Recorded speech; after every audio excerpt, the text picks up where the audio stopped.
Hello बच्चों, कैसे हो तुम लोग? चलो सब लोग जल्दी जल्दी मैसेज करो, कैसे हो सब लोग? तो बेटा आज हम लोग पहुंच गए लेक्चर नंबर 3, है ना? मैं पहले भी बोला हूं, आज फिर याद करवाता हूं आपको। हमने बोला हुआ ये इस चैप्टर के अंदर छोटे छोटे छोटे छोटे बहुत ज्यादा कंसेप्ट हैं।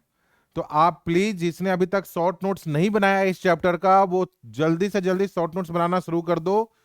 कहीं ऐसा ना हो कि ये चैप्टर आपका बैकलॉग में शामिल हो जाए कि सर इसके अंदर इतने छोटे छोटे कंसेप्ट थे कि अब वो सारे कंसेप्ट दिमाग से बाहर हो चले गए, बैकलॉग हो गया चैप्टर, मेरे को समझ में नहीं आ रहा अब।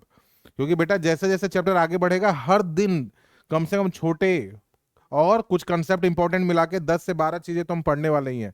खैर, चैप्टर स्टार्ट करने से पहले जल्दी से जल्दी सब लोग सेटल डाउन हो जाओ। तो आज का चैप्टर, आज का जो लेक्चर है ना, बहुत इंपॉर्टेंट है बेटा। उससे पहले जिस बच्चे ने अभी तक Apex Math JEE app install नहीं किया, वो जल्दी से जाइए Apex Math JEE app install कीजिए गूगल प्ले स्टोर के ऊपर। आपने एक साथ लिखना है एपेक्स मैथ जेई। जैसे ही आगे जाओगे आपको कोर्स डिटेल दिखाई देगा, है ना? इसके ऊपर जाके आप अपना रिस्पेक्टिव कोर्स ले सकते हो, 10th 11th 12th और 13th। और सबको पता ही है 10th के डेट शीट आ चुके हैं, 12th के भी डेट शीट आ चुके हैं। तब आप बिल्कुल कमर कस लो अपने तरीके से, बिल्कुल रेडी मोड में आप होने की कोशिश कीजिए। आपके पास अब एकदम टाइम नहीं है, सीरियस हो जाओ बिल्कुल। ठीक है, तो आगे चलें अब।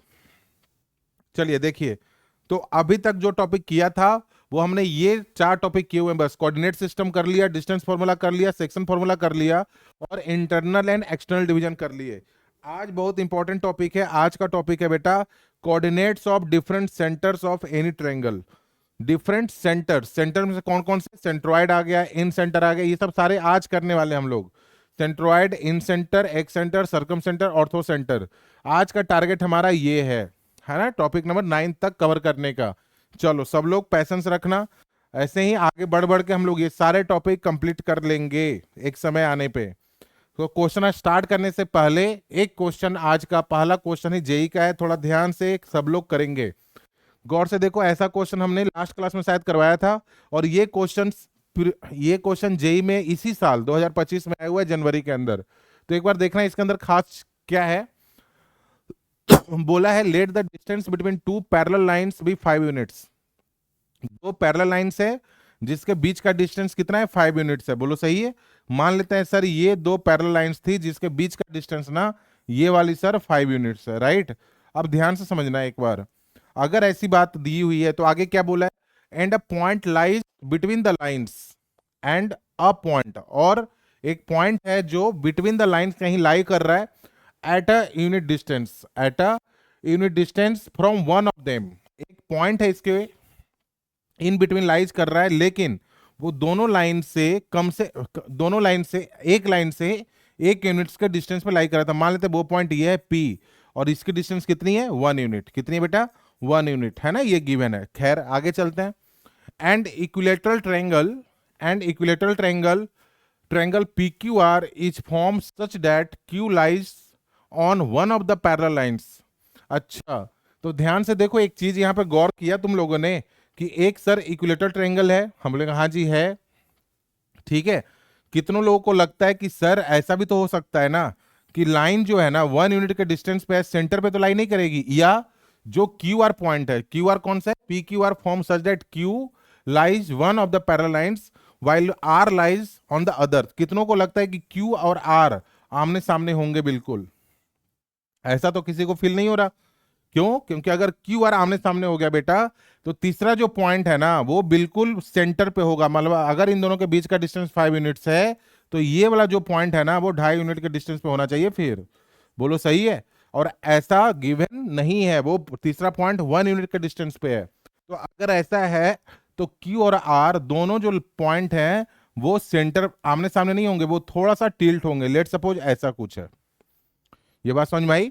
क्योंकि हम अगर आमने सामने बैठा दिए तो जो पी पॉइंट है वो 2.5 यूनिट के डिस्टेंस पे होना चाहिए था, लेकिन पी पॉइंट हमारा 1 यूनिट के डिस्टेंस पे है, तो वो पॉइंट क्यू और आर आमने सामने नहीं होंगे। तो मैं इधर मिटा देता हूं, ये वाला केस हम लोग कंसिडर नहीं कर सकते यहां पे। यहां तक बोलो सही है क्या? अब चूंकि इक्विलेटरल ट्रायंगल है तो मैं इन तीनों को मिला देता हूं, ध्यान से देखना, मैं इन तीनों को मिला रहा हूं।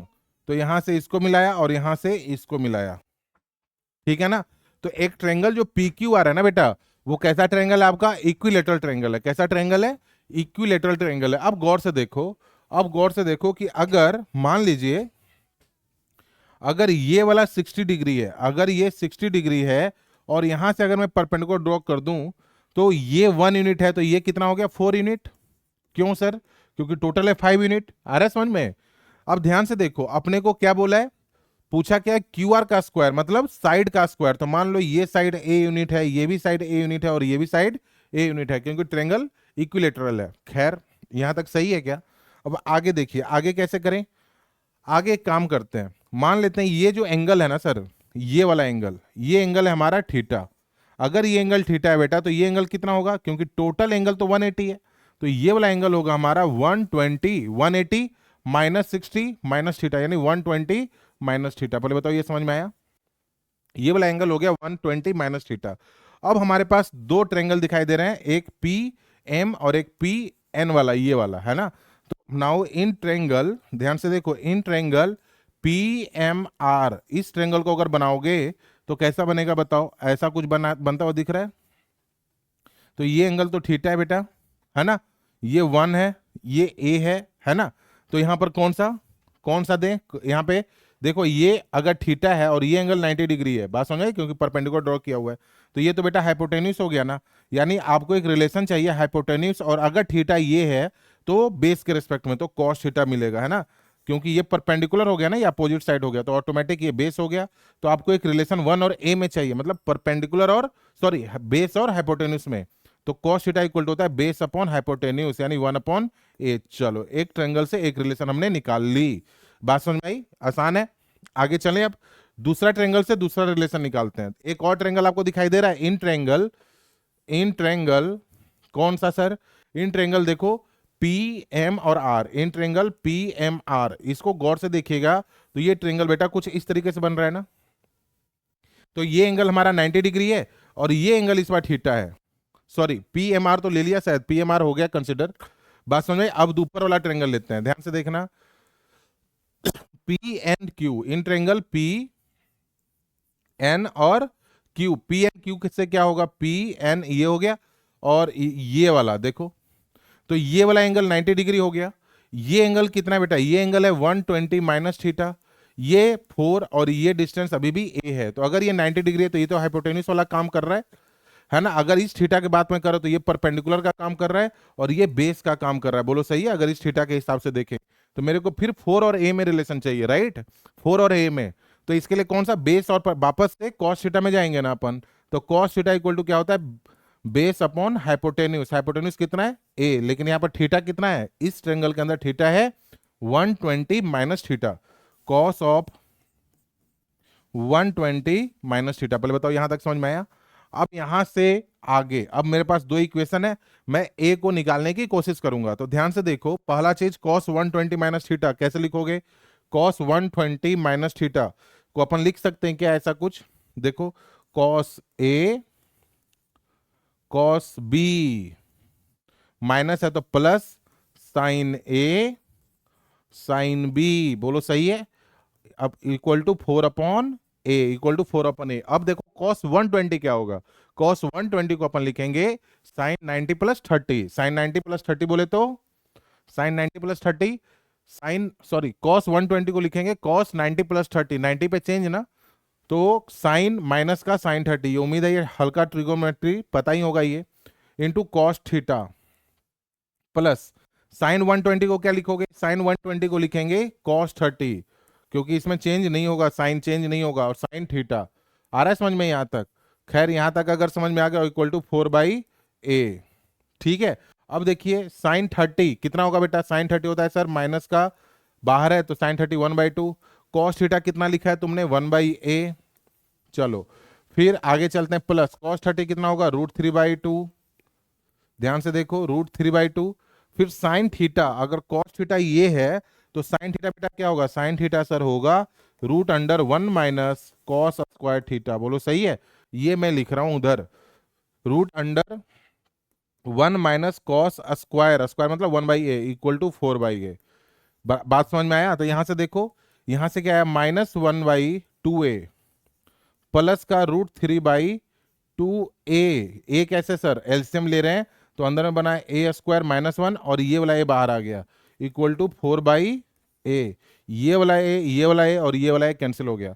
तो कितना आया √3/2 under root a square minus 1 equal to 4 plus 1/2। 4 plus 1/2 बोलो तो 9/2 और 2 भी कैंसिल हो गया बेटा।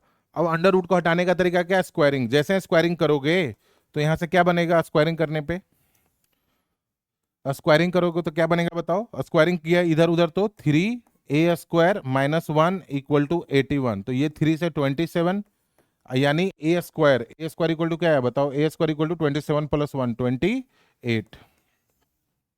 28 बोलो सही है? ए स्क्वायर इक्वल टू 27 प्लस 1 28 है ना? 81 है ना? तो 27 बिल्कुल सही है। तो हमसे तो यही पूछा है क्यू आर मतलब ए का स्क्वायर कितना आ रहा है आपका? 28। ये आपका आंसर है। बोलो समझ में आया ये? देखो ये जेई का क्वेश्चन है, मुश्किल तो नहीं था, आराम से हो सकता था। बोलो आगे चलेंगे। और सेम क्वेश्चन ऐसा पहले भी करवा रखा है। चलो अब नया टॉपिक स्टार्ट करते हैं। बहुत सारी चीजें लिखी हुई है तो मैं उसको पढ़ पढ़ के ही आपको समझाता चला जाऊंगा ताकि थोड़ा सा लेक्चर जल्दी से आगे बढ़े। ध्यान से देखना इधर। अब देखिए अपन टॉपिक स्टार्ट करते हैं, कोऑर्डिनेट्स ऑफ ट्रायंगल्स, है ना? तो ध्यान से देखो कौन कौन से कोऑर्डिनेट पढ़ना है अपने को कौन कौन से कोऑर्डिनेट पढ़ना है। तो पहला सर्कम सेंटर, बात समझ में आई? सॉरी कोऑर्डिनेट बोला है ना? तो देखो कौन कौन से कोऑर्डिनेट है। सेंट्रोइड, फिर इन सेंटर, फिर सर्कम सेंटर। ऐसे तो एक्स सेंटर भी पढ़ सकते हैं लेकिन एक्स सेंटर इतना इंपॉर्टेंट है नहीं, करवा दूंगा ये भी।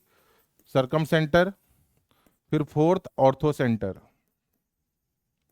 ऑर्थो सेंटर मेन तो ये 4 कोऑर्डिनेट अपने को बेटा पढ़ना ही है। एक एक करके सबके बारे में देखते हैं, है ना? ट्रायंगल को लेके फिर कुछ इंपॉर्टेंट ये चारों को मिला के जो प्रॉपर्टीज बनेगी वो अपन करेंगे, राइट? तो देखो पहला है हमारा सेंट्रोइड। अब सेंट्रोइड क्या होता है ये गौर से देखो, ये दिखाई दे रहा है? हाँ, सेंट्रोइड क्या होता है देखना। बोला है कि sir centroid always lies inside the triangle. Centroid always lies inside the triangle. ठीक है सर। सेंट्रोइड को डिनोट किससे करते हैं? जी से। ये छोटी छोटी बातें हैं जो अपने को दिमाग में बैठानी है, इसमें कोई समझने वाली बात है नहीं कि इनसाइड लाइज करता है, क्यों करता है, अभी समझा रहे हैं। ध्यान से देखो बनता कैसे है। तो it is the intersection of points of all 3 medians of a triangle. Medians क्या होता है सर? मीडियंस होता है जैसे मान लो एक ट्रायंगल है एबीसी, एक ट्रायंगल है एबीसी और डी जो है ना बेटा वो मिड पॉइंट है किसका? बीसी का। मतलब बीडी और डीसी दोनों सेम होंगे। ई क्या है? मिड पॉइंट है किसका? एसी का। मतलब ए ई और ई सी सेम होंगे। और एफ जो है ना वो मिड पॉइंट है किसका? ए बी का। मतलब एफ बी और एफ ए तीनों सेम होंगे। यहां तक समझ में आया? अगर इन तीनों मीडियन को अपन मिला दें अपोजिट वर्टेक्स से, अगर इन तीनों मीडियन को, मीडियन मतलब मिड पॉइंट को मिला दें अपोजिट वर्टेक्स से, तो आपको ना एक इंटरसेक्शन मिलेगा तीनों का। और इस इंटरसेक्शन को अपन बोलते हैं सेंट्रोइड, जिसको हम लोग जी से डिनोट करते हैं। ठीक है ना?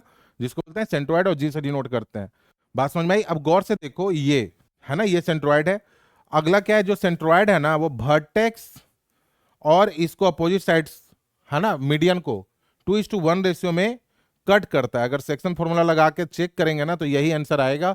बात समझ में आई? 2:1, ये याद रखना, ये प्रॉपर्टीज। बात समझ में आई? और सेंट्रोइड का फॉर्मूला ये होता है, कैसे होता है अभी समझते हैं। खैर यहां तक समझ में आया? क्या क्या बताया आपको बताओ एक बार सुनो। पहला चीज क्या बताया? सेंट्रोइड किससे बनता है? मीडियन से। मीडियन क्या होता है? मिड पॉइंट होता है। मिड पॉइंट को अपोजिट वर्टेक्स से जब मिलाते हैं तो तीनों का जो इंटरसेक्शन होता है उसको अपन क्या बोलते हैं? सेंट्रोइड बोलते हैं। डिनोट किससे करते हैं? जी से डिनोट करते हैं सर। ठीक है सर, यहां तक तो समझ में आ गया। दूसरा क्या बताया आपको? जो सेंट्रोइड है वो 2:1 रेशियो में मीडियन को कट करता है। और 2 किधर होगा? तो वर्टेक्स की तरफ होगा। चलो यहां तक भी क्लियर हो गया। और सेंट्रोइड का फॉर्मूला ये होता है। ये कैसे है अभी ये डिफाइन करेंगे अभी अगला स्टेप में। तो देखो ये कैसे आया, पहले इसको और देखते हैं। Median divides triangle into equal area, ये सब समझते हैं पहले, है ना? पहले इधर आ जाओ। ये देखो, अब देखो इसको डिवाइड करते हैं, कैसे आया वो। ऐसा देखो, आपको क्या बोला कि सर एक ट्रायंगल है, हम बोलेंगे हाँ जी। ए वर्टेक्स है ए x1 y1, बी का वर्टेक्स है x2 y2 और सी कोऑर्डिनेट है x3 और y3। ठीक है। इसके ऊपर 3 मीडियन डी ई एफ है on B C A C and A B. इसके ऊपर 3 मीडियन है डी ई और एफ। ठीक है। तो अगर मीडियन है सर तो दोनों का इंटर रेशियो तो 1:1 होगा। तो डी का कोऑर्डिनेट क्या होगा बेटा, x2 plus x3/2, section formula लगा रहा हूं, y2 प्लस y3/2। उम्मीद है समझ में आया होगा। वैसे ही e का क्या होगा, x2 plus x1/2 into y2 plus y1/2, mid point section formula. वैसे ही इधर आओगे तो x1 प्लस x2/2 और y1 प्लस y2/2। क्लियर है ये, यहां तक ध्यान से समझना। अब इसके बाद अपने को क्या करना है, इसके बाद अपने को करना है ऐसा कुछ ये वाला काम। अब अपने को क्या करना है, जैसे ए और डी को मिला लेते हैं, ए और डी को मिलाते हैं तो ये मीडियन हो गया ना। तो बताओ ए और डी को मिलाते हैं, राइट।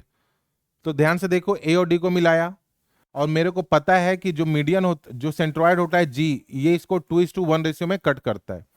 तो ऐसा सोचो कि सर ए ये है, ए का कोऑर्डिनेट क्या है x1 y1, और ये कोऑर्डिनेट डी का है क्या है x2 plus x3/2 y2 plus y3/2, y2 plus y3/2। और बीच में सर कहीं बीच में नहीं, यहां पर सेंट्रॉइड है जो 2:1 के रेशियो में कट कर रहा है, राइट, जो 2:1 के रेशियो में कट कर रहा है। यहां तक क्लियर हुआ, ये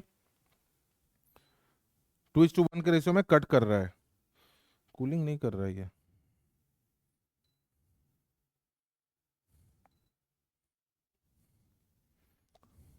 ठीक है ना, 2:1 रेशियो में कट कर रहा है। तो अब क्या बनेगा, अब सेक्शन फॉर्मूला दोबारा लगा लो, ये वाला 2 इधर के साथ, 1 वाला उधर के साथ। तो सेक्शन फॉर्मूला लगाए तो जी क्या बनेगा, 2 into x2 plus x3/2 plus 1 उसके साथ तो x1। बात समझ में आ रही है, x2 plus x3/2 x1 upon सम 2 + 1, यही होता है ना, याद है ना तेरे को, mx2 plus nx1 upon m plus n। ऐसे ही y के लिए सेक्शन फॉर्मूला ये वाला लगा रहा हूँ। और ऐसे ही इधर आओगे तो 2 into y2 plus y3/2 plus y1 upon 2 + 1। तो यहां से g कितना आया, देखो x2 प्लस x3 है ना। तो यहां पर ऐसे लिख ले, एक minute, x2 plus x3/2,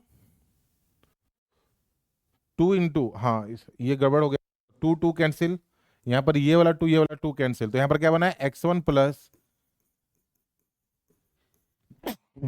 3 y2 plus y3/3, ये आंसर आएगा। फिर से देख लो, 2 को मल्टीप्लाई किया हमने x2, ये x1 वाला x2 जैसी फोटो है ना, और ये हमारा y2 है।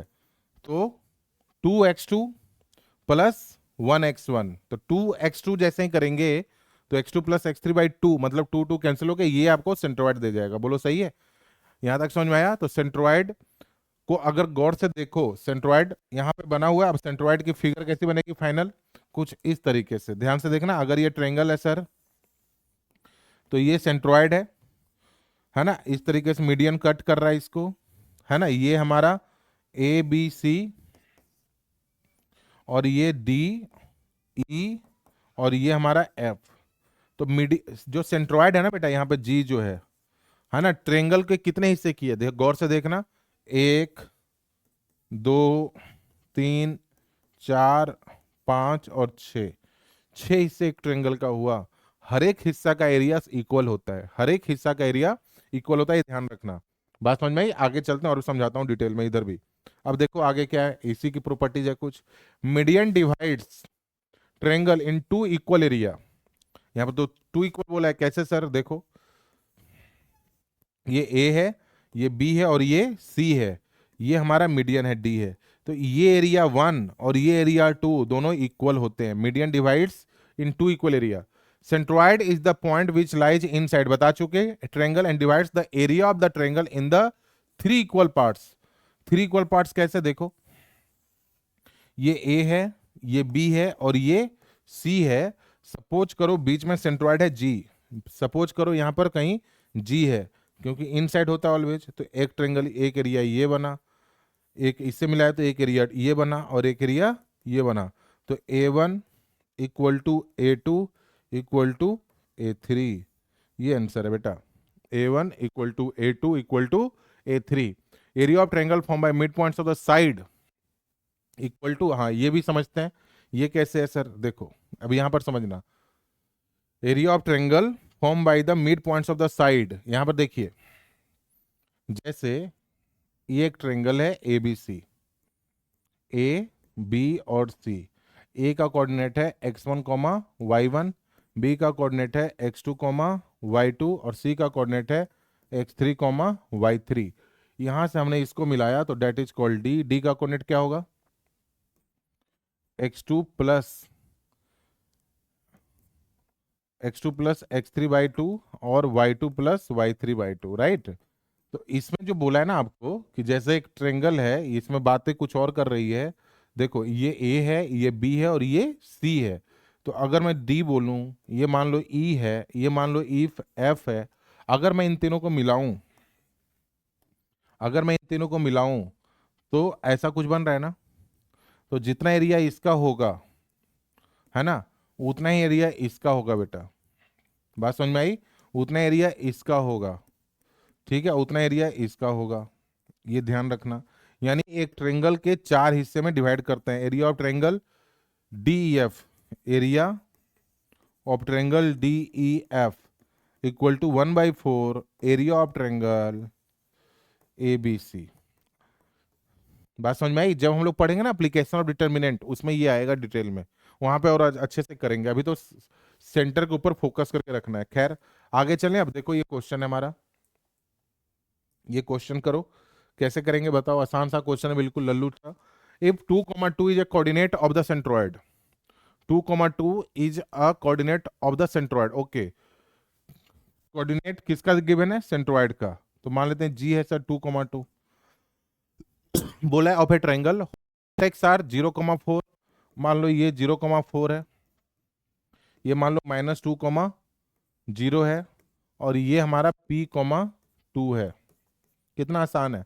Then find the value of P, अगर ये सर ये G है तो G का कोऑर्डिनेट तो sum of the x coordinate by 3 होगा, 0 प्लस -2 प्लस P/3, क्योंकि मेरे को तो P पूछा है ना, P x कोऑर्डिनेट, तो मैं तो x कोऑर्डिनेट के साथ कंपेयर कर रहा हूँ, है ना, x1 plus x2 plus x3/3 equal to x coordinate इसका कितना है 2, तो यहां से आ गया -2 प्लस P इक्वल टू 6, तो -2 plus 6, -2 plus P equal to 6, तो P इक्वल टू बेटा 6 + 2 यानी 8 आ गया, है ना, तो P की वैल्यू कितनी आई 8, कितना आसान है ना।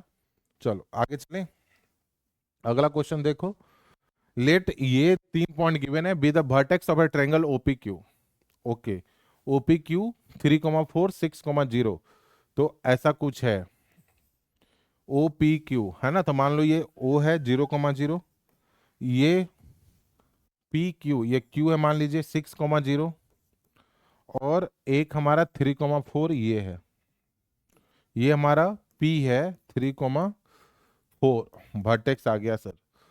The point R inside the triangle, ठीक है, अच्छा ये एडवांस का क्वेश्चन है, the triangle R inside the triangle OPQ is such that the triangle OPR, अच्छा कोई पॉइंट आर है इन साइड द ट्रायंगल, देखो प्रॉपर्टी के ऊपर क्वेश्चन है बस, ट्रायंगल आर इन साइड, एक पॉइंट है R inside the triangle, ठीक है, OPQ such that area of triangle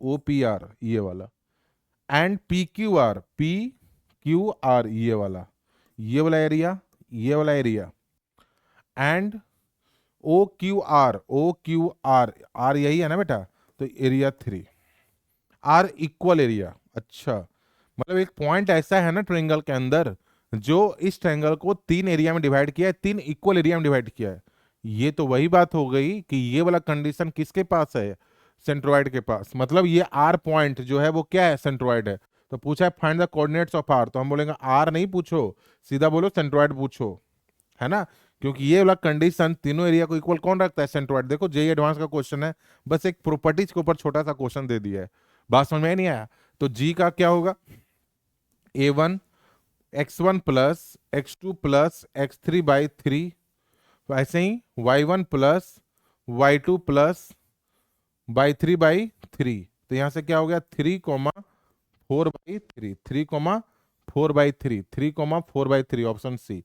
कितना आसान है ना। आगे चलें, बस एक प्रॉपर्टीज के ऊपर है। खैर आगे देखो, अगला क्वेश्चन क्या है बेटा। If the triangle ABC the coordinates of B are 0,0 and AB equal to 2, angle ABC pi/3 and middle point of BC has the coordinates 2,0, the centroid of a triangle। Okay जो बोला है ना उसको diagram में बनाओ एक बार। बोला है ट्रायंगल ABC है, the coordinates of the B are 0,0। तो देखो मान लेते हैं सर ये एंगल ABC है, ये हमारा A है, ये B है, ये C है।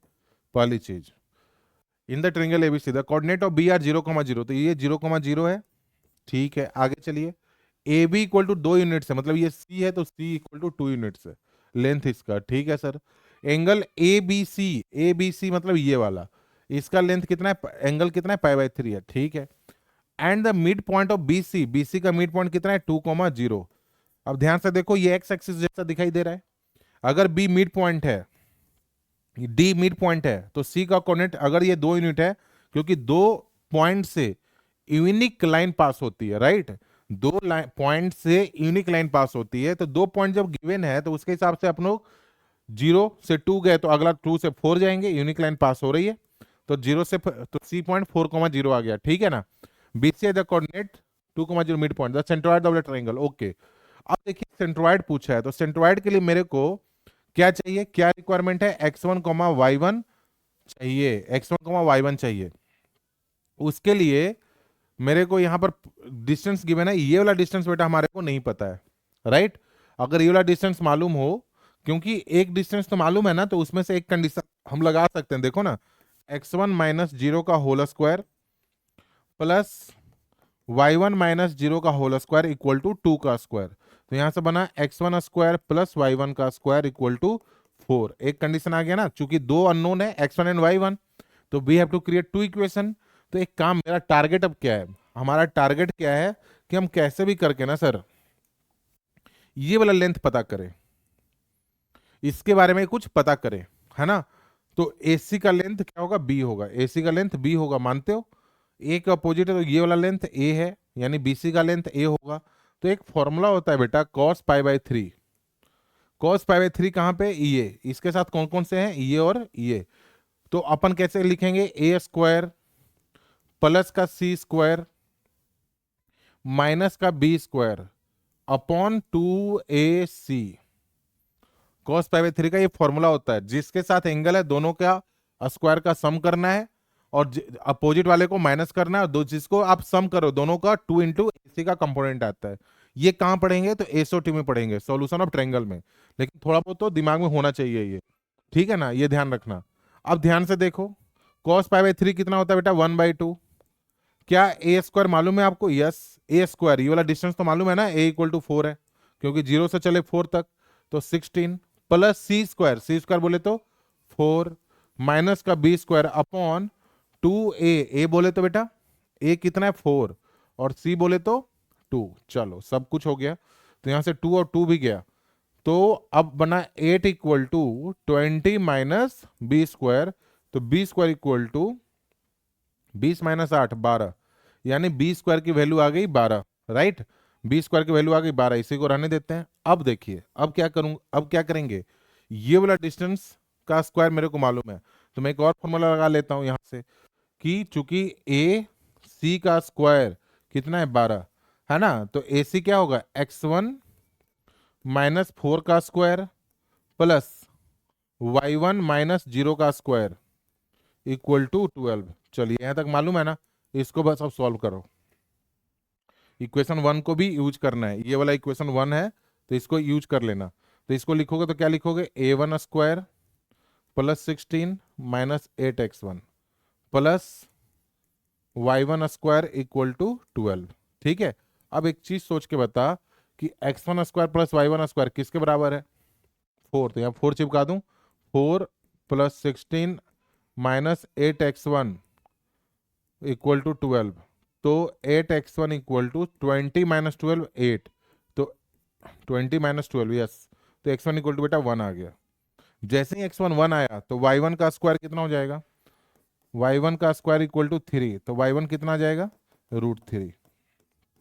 आया समझ में ये, y1 √3, तो मतलब मेरे को अब x1 ही मालूम है 1 और y1 है √3, तो इसका कोऑर्डिनेट क्या होता है बताओ, g का कोऑर्डिनेट क्या होता है x1 प्लस x2, x1 मतलब 1 प्लस 0 प्लस है ना 4/3, है ना, बात समझ में आई। तो x कोऑर्डिनेट तो 5/3 है g का, बात समझ में आई। और y कोऑर्डिनेट अगर लिखना हो तो कोई तो क्या लिखोगे, y1 plus y2 plus y3/3, तो इसका हो गया √3/3 मतलब 1/√3। तो आंसर क्या आ रहा है 1, इधर से आ रहा है सॉरी 5/3 और इधर से आ रहा है 1/√3, ये आंसर है बेटा सेंट्रोइड का। आया समझ में नहीं आया ये, आगे चले, कोई डाउट पूछ लो, ठीक है। फिर से बता दूं, सब कुछ सेम ही है। In the triangle ABC the coordinate of the point B, B coordinate given है, आपको मिड पॉइंट गिवन है, तो बीडी के हिसाब से मिड पॉइंट अगर 2,0 है, मतलब बिल्कुल हम एक्स एक्सिस के ऊपर चल रहे हैं, तो अगला पॉइंट क्या होगा 4,0 होगा। ये वाला लेंथ आपको गिवन है 2 यूनिट्स। मेरा टारगेट हो गया सेंट्रोइड निकालना है, तो मैंने ए पॉइंट को बोला x1, y1 होने के लिए, है ना। Let suppose A is x1, y1, तो नाउ मेरा टारगेट क्या है कि कैसे भी करके x1, y1 निकालें। तो एक एक इक्वेशन तो इधर से जनरेट हो रहा है, लेकिन दूसरा इक्वेशन हमारे को पता नहीं चल रहा कहाँ से जनरेट करना है। लेकिन हमने क्या किया, π/3 गिवन है, तो हमने cos π/3 का फॉर्मूला लगा के अपोजिट साइड का लेंथ फाइंड आउट कर लिया, क्योंकि इसमें हमारे को सब कुछ मालूम है सिर्फ बी स्क्वायर, मतलब बी को छोड़ के। तो बी स्क्वायर ये है, मतलब ये वाला लेंथ फिर 12 आ गया। फिर हमने इन दोनों के हिसाब से एक इक्वेशन जनरेट कर ली। अब दो अननोन है और दो इक्वेशन है हमारे पास, तो दोनों इक्वेशन को सॉल्व किया, है ना। तो x1 और y1 की वैल्यू आ गई, मतलब वर्टेक्स आ गया। फिर सीधा हम लोग सेंट्रोइड का फॉर्मूला लगाए, जिसमें से x कोऑर्डिनेट होता है x1 plus x2 plus x3/3 और y कोऑर्डिनेट होगा y1 plus y2 plus y3/3, तो ये आंसर आया। ठीक है ना, आगे चलें। अब अगला अगला है सेंटर इन सेंटर। अब इसको समझते हैं, इन सेंटर किसको बोलते हैं सर। इन सेंटर किससे बनता है, पहले सेंट्रोइड किससे बनता है, मीडियन से, ध्यान रखना ये भूल जाओगे। तो इन सेंटर किससे बनता है, इन सेंटर बनता है एंगल बाइसेक्टर से। यानी अगर ये एंगल ए है तो ये वाला और ये वाला दोनों सेम को बीच जो मिलाता है that is called angle bisector. तो इन सेंटर इसको किससे डिनोट करते हैं, आई से, है ना। Always lies inside the triangle, incentre भी, incentre always lies inside the triangle. Centroid भी हमेशा सेंट्रोइड भी always lies inside, incentre भी ऑलवेज लाइज इन साइड। ठीक है, छोटी छोटी बातें को दिमाग में बैठा के रखो। कहां पे बनता है, फॉर्म है intersection point of 3 angle bisector, तीनों एंगल से जो बाइसेक्टर हो रहा है, जैसे ये वाला एंगल और ये वाला एंगल सेम है, तो इसका बाइसेक्टर गया, ये इधर का एंगल बी का बाइसेक्टर गया, तो ये जो पॉइंट मिला तीनों का एंगल बाइसेक्टर का, that is called in centre. It is the centre of the triangle in circle. जैसे देखिए, अगर मैं एक सर्कल ड्रॉ करूं ऐसा कुछ आर रेडियस का, तो एक टेंजेंट ड्रॉ किया बाहर में, बात समझ में आई, एक टेंजेंट ड्रॉ किया इधर और एक टेंजेंट ड्रॉ किया इधर, तो ये जो है ना, जो इंटरसेक्ट कर रहे हैं ए बी सी, और इसका जो सेंटर होगा that is called incentre. यानी यहां पर इन सेंटर क्या बताता है, distance from the sides are same, है ना, डिस्टेंस फ्रॉम द वर्टेक्स नहीं, distance from the sides are same. अब इन सेंटर का फॉर्मूला होता है ये वाला बेटा, ax1, ए क्या है लेंथ, इसको अपन बोल रहे हैं लेंथ a, ये वाला लेंथ a है, ध्यान से देखो, ये लेंथ हमारा a है, राइट। ये लेंथ b के अपोजिट है, तो ये लेंथ हमारा b है, और ये c के अपोजिट है, तो ये वाला लेंथ हमारा स्मॉल c है।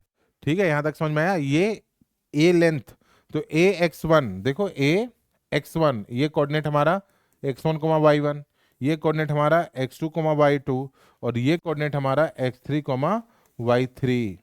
ठीक है, तो इधर का लेंथ लिया तो उधर का वर्टेक्स ले लो, ax1 plus bx2 plus cx3 upon a plus b plus c।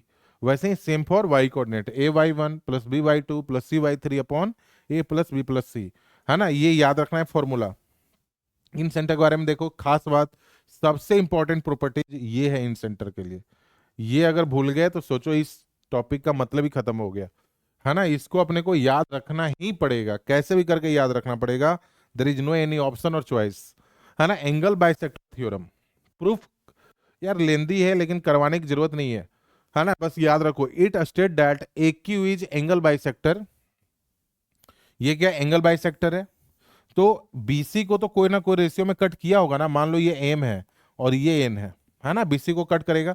तो बोलता है यार एम जो होगा ना वो इधर के लेंथ के रेशियो में लेगा, ये सी लेंथ है और इधर आर, इधर कौन है, बी का अपोजिट तो बी है, तो सी भाई साहब इधर आएंगे तो एम सी इज टू, और इधर से बी आएगा सी इज टू बी, है ना, बात समझ में आई है।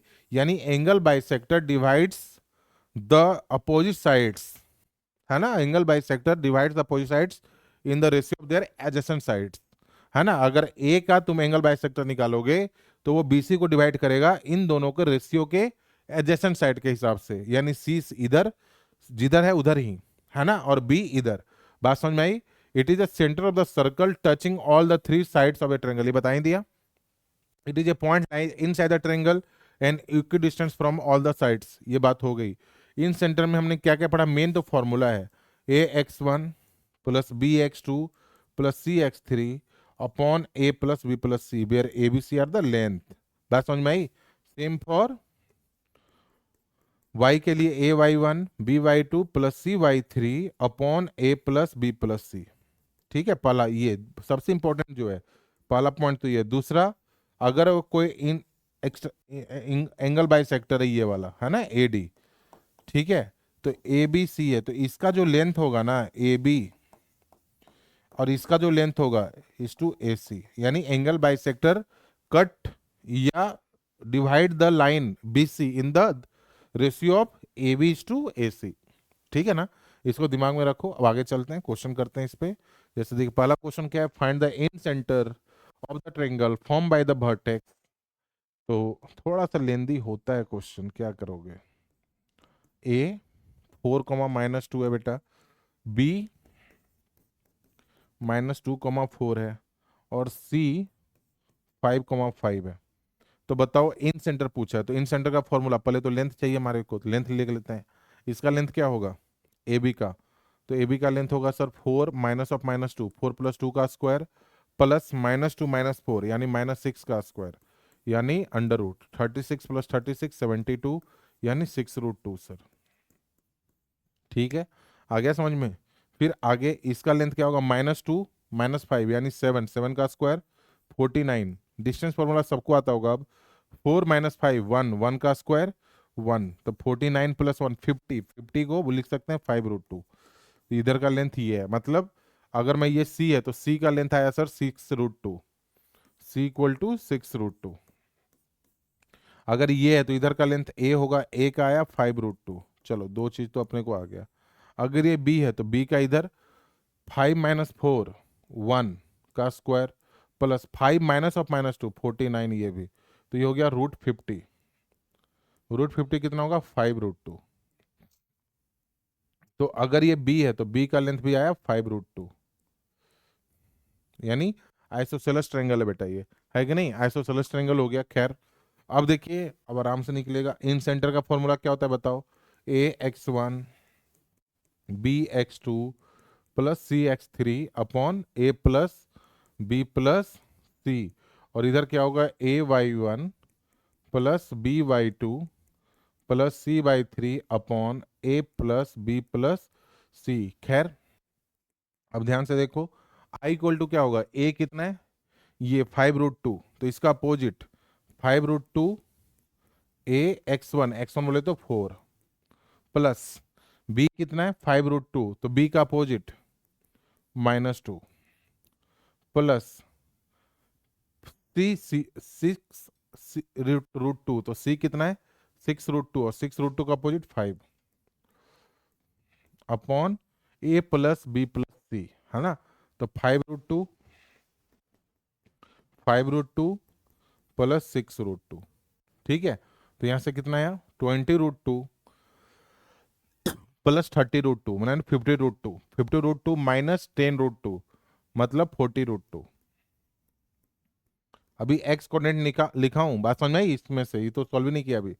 5 + 5 10 6 16√2, तो रूट टू गए हो, तो यहाँ पर आया 10/4, 5/2, तो ये तो 5/2 आया एक्स कोऑर्डिनेट। वैसे ही वाई कोऑर्डिनेट निकालो, ये तो एक्स कोऑर्डिनेट है ना बेटा, एक्स, और आई वाई, वाई कोऑर्डिनेट अब निकाल रहे हैं।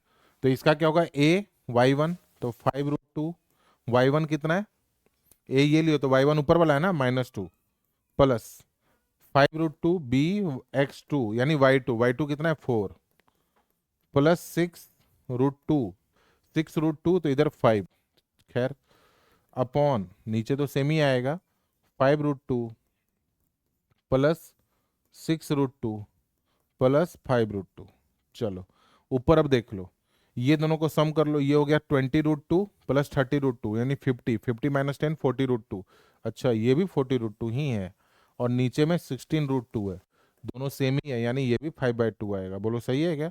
यानी इसका जो इन सेंटर आएगा ना बेटा, आई आई क्या आएगा 5/2, और इसका भी 5/2 आएगा। उम्मीद है समझ में आया होगा ये, है ना। मतलब इंपॉर्टेंट क्या है इसमें, फॉर्मूला, फॉर्मूला याद रहना चाहिए, तो आपका काम निकल जाएगा यार, गाड़ी निकल जाएगी आराम से, है ना। कुछ चीज़ अपने को याद रख लेना चाहिए मेरे हिसाब से, है कि नहीं। आगे चलेंगे, चलो। ये वाला क्या है, find in centre of triangle, ये देखो लाइन के हिसाब से गिवन है, इसको कैसे करेंगे अपन, y equal to mod x.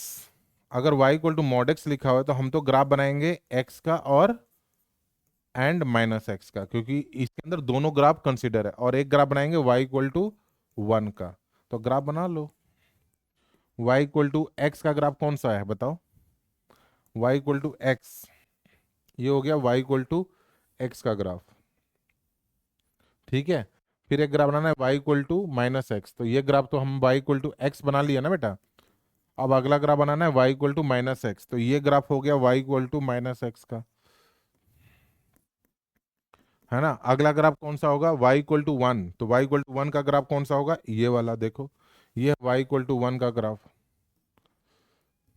ठीक है ना। ये तीन हो गए y इक्वल टू 1। अब ध्यान से देखो, अगर इन तीनों लाइन को मिला के एक ट्रायंगल जनरेट हो रहा है तो उसका इन सेंटर बताना है।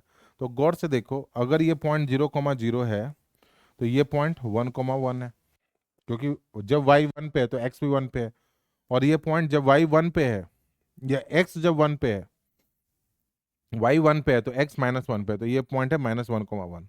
इसका इन सेंटर जनरेट करना है।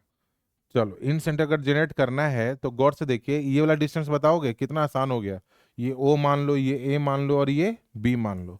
यानी find the in centre of the triangle OAB, find the in centre of the triangle OAB।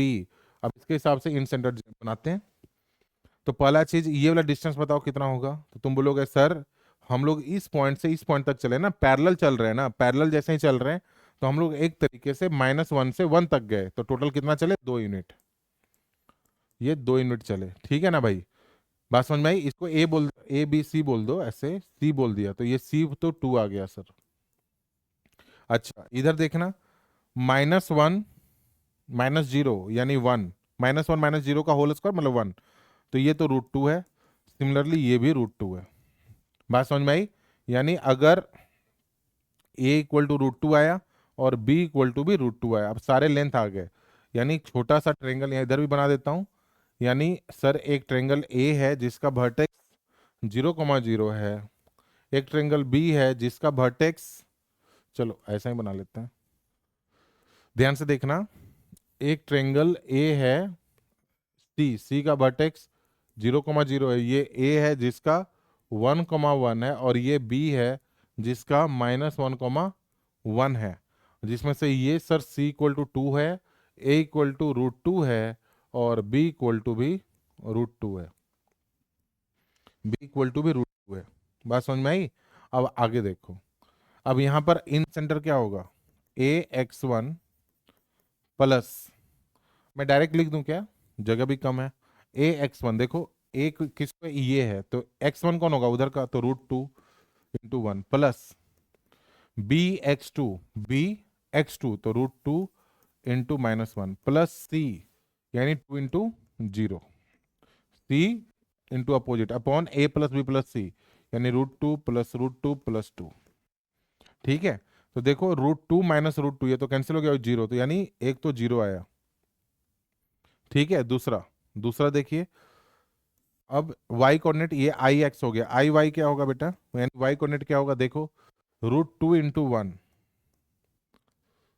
है ना, प्लस फिर यहाँ पे √2 × 1, फिर 2 × 0, तो ये तो 2 × 0 ही हो गया, और अपन नीचे में 2√2 प्लस का 2, तो ऊपर में कितना हुआ, √2 √2 2√2 अपॉन 2 कॉमन ले लो तो √2 + 1, तो ये 2 कैंसिल हो गया, तो दूसरा है √2 अपॉन √2 + 1। ठीक है, इसको रेक्सलाइज करोगे तो कितना आएगा, √2 - 1 अपॉन √2 - 1, तो √2 × √2 - 1 अपॉन a² - b², यानी 2 - 1 1, बस ये आया वाई कोऑर्डिनेट, ये आया वाई कोऑर्डिनेट। तो जो फाइनल आंसर आया ना इन सेंटर इसका, वो एक्स एक्सिस के ऊपर है, एक्स कोऑर्डिनेट 0 है और वाई कोऑर्डिनेट है √2 × √2 - 1। ये हमारा इन सेंटर आया इसका, बात समझ में आई, इन सेंटर। ठीक है ना, आगे चलें, अब अगला देखो, ये वाला क्या है, ये कर लोगे, 3 पॉइंट गिवन है, अच्छा नहीं नहीं नहीं, mid points of the sides of a triangle, हाँ इसको देखना है, ये उस दिन भी करवाया था ऐसा क्वेश्चन, आज भी एक बता रहे हैं।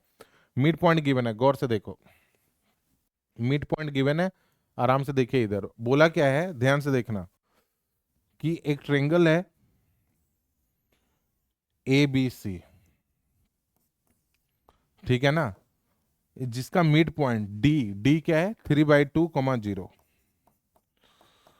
ई क्या है हमारा, 3/2, 6, और एफ क्या है, -1, 6, एफ ये है। ठीक है, DEF आ गया।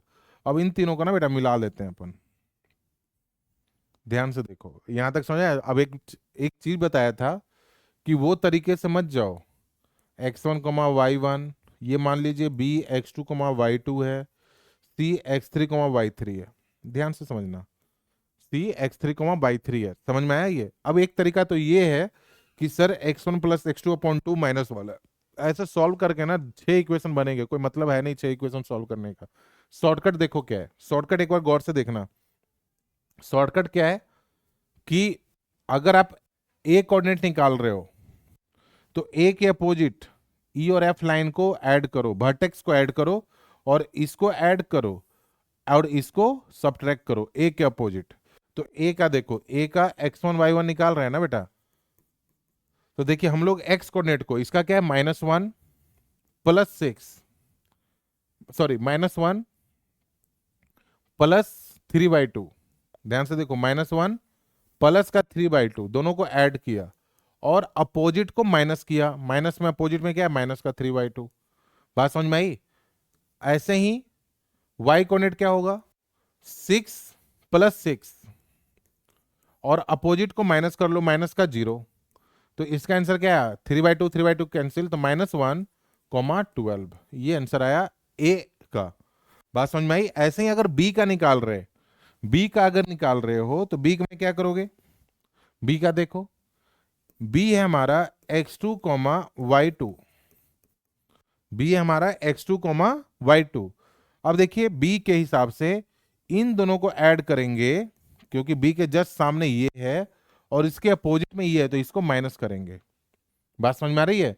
तो बी के सामने तो x y2, पहले x वाले को ऐड करो, तो -1 + 3/2, तो -1 प्लस का 3/2, और अपोजिट क्या है, माइनस का 3/2।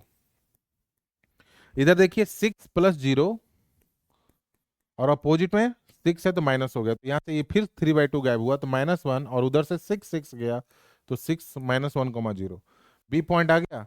अब सी पॉइंट देखो, सी पॉइंट के हिसाब से देखो, सी पॉइंट को कैसे करोगे, सी पॉइंट देखिए, सी x3, y3, ये वाला, तो इसके अपोजिट कौन है, ये दोनों है, तो इसको ऐड करोगे और इसके अपोजिट ये है, तो इसको माइनस करोगे इस बार। तो देखो 3/2 एक्स वाले को ऐड किया, अपोजिट में कौन है, -1, तो माइनस ऑफ -1 प्लस का 1, और फिर y को ऐड करो, 0 + 6, अपोजिट में कौन है, 6, तो माइनस का 6, तो इन दोनों को देखिए 3/2 + 3/2, यानी 3 + 1 4, और इधर 6 गया, तो 4, 0। बात समझ में आई। ये 4, 0, ये 3 पॉइंट आ गया ना, एक -1, 12, एक -1,0 और एक है 4,0। यहाँ तक ये 3 कोऑर्डिनेट आपने ध्यान रखना है। बात समझ में आई? अब सेंट्रोइड पूछा है तो सेंट्रोइड का फॉर्मूला अपने को मालूम ही है, और इन सेंटर पूछा है तो इन सेंटर का फॉर्मूला अपने को मालूम है। उम्मीद है कर लोगे अब, है ना? सेंट्रोइड का फॉर्मूला आता ही है, तीनों को ऐड करके डिवाइड बाई 3। बात समझ में आई? सेंट्रोइड जी इक्वल टू क्या लिखोगे, -1 एक्स वाला, फिर -1, फिर ये प्लस का 4/3। देखो आ भी गया, है ना? और इधर 12 + 0 तो यहाँ कितना हो गया, 4 - 2 2/3, और ये 12/3 4। तो सेंट्रोइड दोस्तों 2/3, 4 आया। बात समझ में आई? ये तो आ गया। और ये वाला बेटा अभी 2 क्वेश्चन करवाया सेम टू सेम, इसका फॉर्मूला वही लगा लेना, ax1 + bx2 + cx3 upon a + b + c, same for y। ठीक है, आगे चलें। अब अगला देखो, सरकम सेंटर। सरकम सेंटर क्या होता है बताओ? सरकम सेंटर है, इट इज ए पॉइंट, अब ध्यान समझना ये भी, concurrency of perpendicular bisector of the side. अब ध्यान से समझना, परपेंडिकुलर बाइसेक्टर ना बोला है, तो ये देखिए अगर ये लाइन है तो इसका परपेंडिकुलर बाइसेक्टर ये वाला बोला है। बात समझ में आई? बात समझ में आ रही है? जैसे 10th में ना, या क्या पता है कि नहीं कंपास वाला, जैसे तुम्हारे को अगर मान लो इसका परपेंडिकुलर बाइसेक्टर निकालना है ए और बी का, तो बाई कंपास कैसे करोगे, ए पे रखोगे और एक बार ऊपर ऐसे, है ना, कट करेंगे। आ रहा है समझ में? ए पे ऐसे कट करेंगे, फिर ऐसे ही नीचे, और ए पॉइंट पे रख के फिर इसको इस तरीके से कट करेंगे, तो ये और ये, तो इन दोनों को जब मिलाएंगे that is called perpendicular bisector. मतलब ये वाला लेंथ और ये वाला लेंथ सेम है। मीडियन में क्या होता था, अपोजिट वर्टेक्स से ड्रॉ करते थे, है ना? तो वो मिड पॉइंट होता था। ये यहाँ पर भी मिड पॉइंट है, बिल्कुल मिड पॉइंट है, लेकिन ये वर्टेक्स से नहीं आ रहा है। ये परपेंडिकुलर बाइसेक्टर हो सकता है वर्टेक्स से भी जाए और ना भी जाए, जैसे इक्वेटर ट्रायंगल में वर्टेक्स से चला जाएगा। बात समझ में आई? लेकिन नॉर्मल ट्रायंगल में कोई जरूरी नहीं है, हो सकता है बाहर भी चला जाइए। ठीक है, ऐसे ऑब्ट्यूज एंगल ट्रायंगल होगा तो बाहर बैठे बनेगा ये हमारा सरकम सेंटर, इस तरीके से। ठीक है, ऐसे क्लियर हो रहा है ये? तो परपेंडिकुलर बाइसेक्टर से बनता है। दूसरा चीज, it is the centre of the circle passing through the 3 vertex. अब देखो सरकम सेंटर में क्या होता था, सरकम सेंटर में होता है कि जैसे कोई ट्रायंगल है ना बेटा, तो तीनों वर्टेक्स से जो पास होता है ना ट्रायंगल, सर्कल सॉरी, इसको हम लोग बोलते हैं सरकम सेंटर, सरकम सर्कल, इसको बोलते हैं सरकम सर्कल। और इसका जो सेंटर है दैट इज कॉल्ड सरकम सेंटर। यानी इसके अंदर जो सरकम सेंटर है ना, उससे वर्टेक्स की दूरी सेम होती है, वर्टेक्स की दूरी सेम होती है। बात समझ में आई? क्लियर हो रहा है? ये मे लाइज इनसाइड बता ही दिया कि ऑब्ट्यूज एंगल ट्रायंगल के केस में ये बाहर ही लाई करेगा। बात समझ में आ रही है ना? ध्यान रखना, इन राइट एंगल ट्रायंगल ये मिड पॉइंट ऑफ हाइपोटेन्यूज पे लाई करेगा। अभी इसको प्रूव भी कर लेंगे। और इसका कोऑर्डिनेट ये होता है ना? दूसरा तरीका बताऊंगा, ये वाला फॉर्मूला भूल जाओ, ये देख लो और भूल जाओ, बनाएंगे दूसरे तरीके से। क्लियर है ये? एक बार अगला टॉपिक पहले देख के फिर। अब देखो, circumcentre of an acute angle triangle lies inside, और circumcentre of obtuse angle. जैसे देखो, मान लो एक ट्रायंगल है ये वाला, ये कोई ट्रायंगल है ए बी सी, ये वाला एंगल मोर देन 90 डिग्री है, तो ये कैसा ट्रायंगल है, ऑब्ट्यूज। अगर मैं इसका परपेंडिकुलर बाइसेक्टर करूंगा ए बी का, तो कुछ इस तरीके से गुजर जाएगा। कहाँ वर्टेक्स का रोल है? अगर मैं एसी का करूंगा तो कुछ ऐसे गुजर जाएगा। आ रहा है समझ में?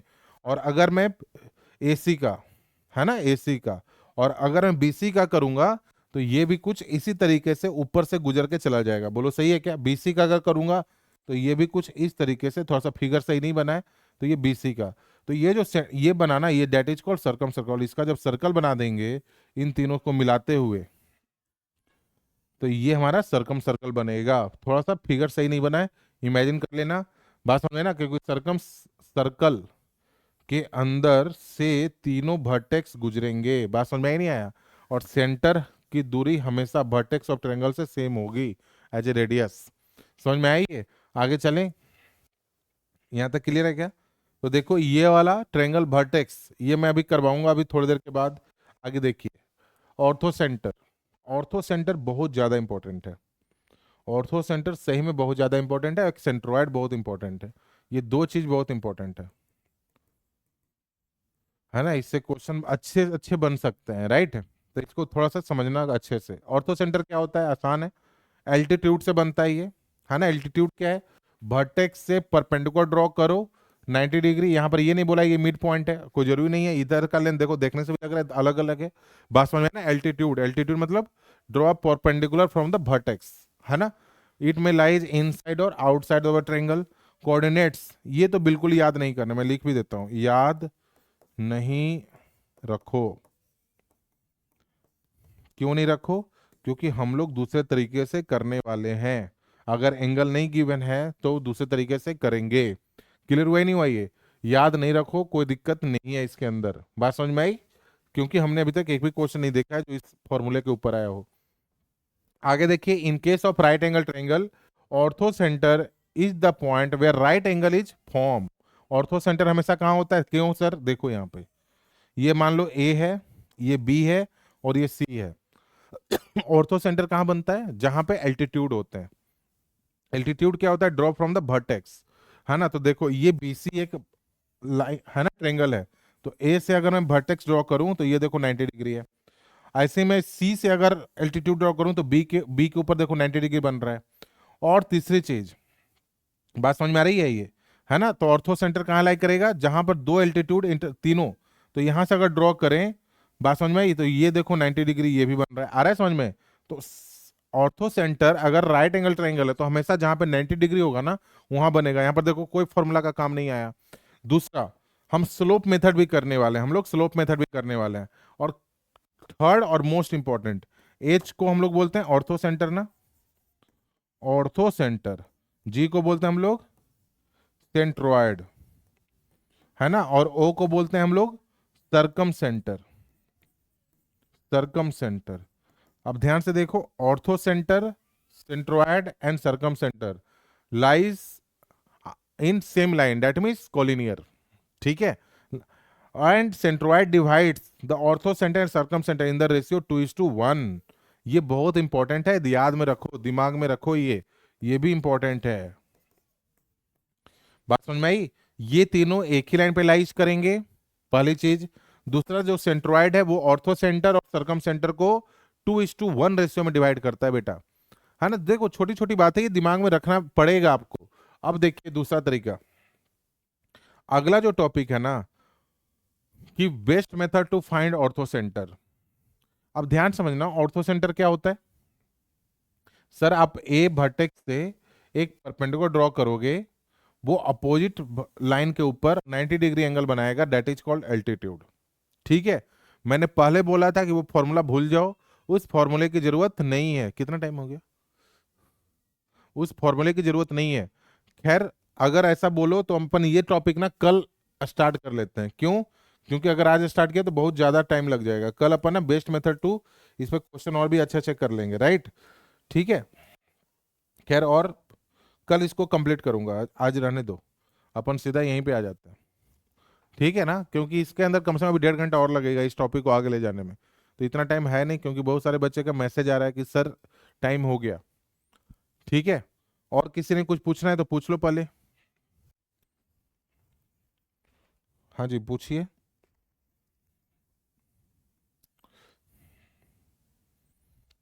बोलो।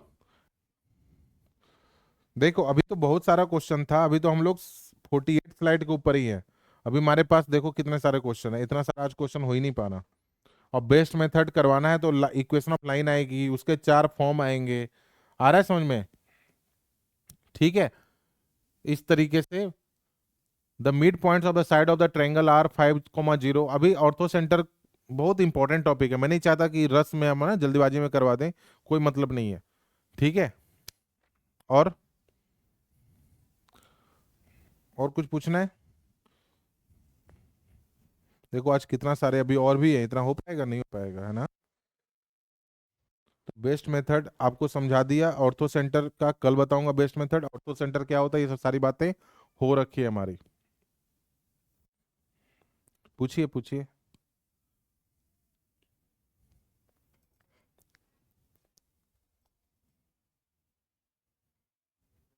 हम्म।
हाँ जी बेटा, पानी चलो, समझ में आ गया ये? तो आज एक बार समराइज कर लूं, देखो सारी बातें सुनना, अब एक एक चीज आज क्या क्या पढ़ा है सेंटर में।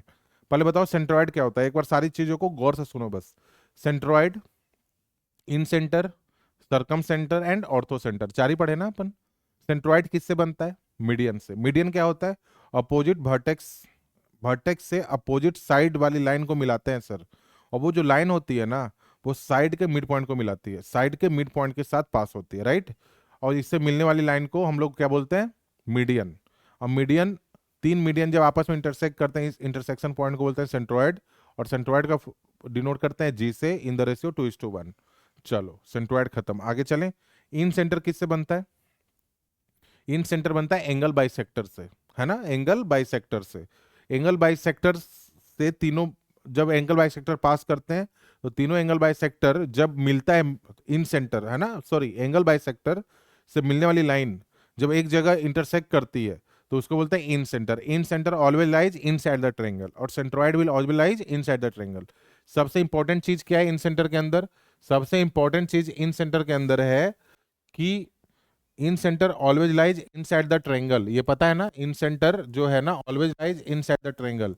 आई भी अंदर और जी भी अंदर। चलो अगला क्या पढ़ा? सरकम सेंटर। सरकम सेंटर क्या होता है? सरकम सेंटर होता है perpendicular bisector of the line segment, है ना। इससे मिलने वाली लाइन को अपन सरकम सेंटर बोल रहे हैं, राइट। और ऑर्थो सेंटर क्या होता है? एल्टीट्यूड। एल्टीट्यूड क्या होता है? वर्टेक्स से लाइन के ऊपर 90 डिग्री, है ना, बिल्कुल वर्टेक्स से परपेंडिकुलर ड्रॉ करना है 90 डिग्री। तो ऑर्थो सेंटर भी लाइज आउटसाइड और इनसाइड, सरकम सेंटर भी लाइज आउटसाइड और इनसाइड, राइट।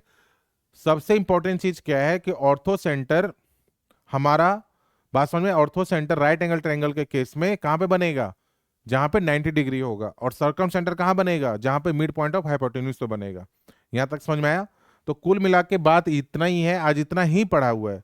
मैं वो टॉपिक आगे नहीं ले जाना चाह रहा हूँ, best method to form orthocentre, क्योंकि ये टॉपिक में 1 घंटा तो लग ही जाना है बेटा। तो इसको कल करेंगे, आराम से करेंगे, रिलैक्स होके करेंगे, कोई जल्दीबाजी नहीं है अपने को, ठीक है। खैर, तो लेक्चर को क्लोज करें, लेक्चर को क्लोज करें फिर। और किसी को कुछ पूछना है? एक बच्चे का सवाल आ रहा है कि सर मेरा सिलेबस, ये स्ट्रेट लाइन कब तक चलना है? बेटा स्ट्रेट लाइन कम से कम अभी 5-7 लेक्चर और तो चलेगा ही चलेगा, अगर मैं तो भी 2 घंटे का लेक्चर लगाऊं तो, ठीक है। खैर चलो लेक्चर को क्लोज करते हैं, है ना। इसका मेहनत करते रहो, बात समझ में आई? पता है जब तुम देखते होगे, जब तुम्हारी पुरानी फोटो, अपने पिताजी तुम्हारे पापा होंगे ना, उनकी पुरानी फोटो देखना और आज की फोटो देखना, उसमें आसमान जमीन का फर्क होता है, ठीक है ना। तो जब तुम्हारी जॉब लग जाएगी ना, तो ऑटोमेटिक तेरे चेहरे पर एक चमक, एक निखार आ जाएगा। बात समझ में आ रही है? जब तेरे पास अच्छा जॉब होगा ना, तो ऑटोमेटिक बंदा ना स्मार्ट दिखने लगता है बाद में, पता ही नहीं चलता कि ये वही बंदा है। बात समझ में आई ना? तो वो नेचुरल होता है, वो कोई क्रीम से पॉलिश से नहीं आता वो निखार, वो नेचुरल निखार होता है।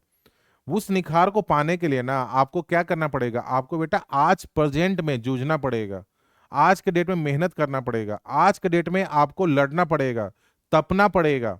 बात समझ में आ रही है? आज के डेट में आपको रोना भी पड़ेगा। जब ये सारी चीजें मिल के लगोगे ना एक साथ फोकस वे में, तो एक दिन समय ऐसा आएगा ना, तुम्हारे चेहरे पर भी एक नेचुरल ब्यूटी आएगी। बात समझे? एक नेचुरल निखार आ जाएगा। उस समय के लिए ना आप अभी से तपस्या करते रहो, ऑटोमेटिक आएगा। उसके लिए कोई क्रीम पाउडर नहीं चाहिए मार्केट से लेके आने के लिए, ठीक है ना। तो उसके लिए बस अभी से मेहनत करते रहो, ये प्रैक्टिकल है कि नहीं? तो इसके लिए मेहनत करो। ऑल द बेस्ट, हमारे तरफ से बहुत बहुत शुभकामनाएं उसके लिए। आपको आपको जो भी डाउट है प्लीज पूछ लिया करो, कभी भी माइंड में मत रखो, ठीक है ना। ऑनलाइन में सबसे अच्छी बात यही तो है, आप डाउट पूछो यार, क्या कोई तो अगल बगल बैठा हुआ है ही नहीं, है ना। आपको ऐसा फील ही नहीं होगा कि लोग क्या कहेंगे, लोग क्या सोचेंगे, ऐसा कोई बात होना ही नहीं है। खैर ठीक है, लेक्चर क्लोज करें फिर। कल अपन क्या करेंगे? बेस्ट मेथड और कुछ इक्वेशन ऑफ लाइन, ठीक है।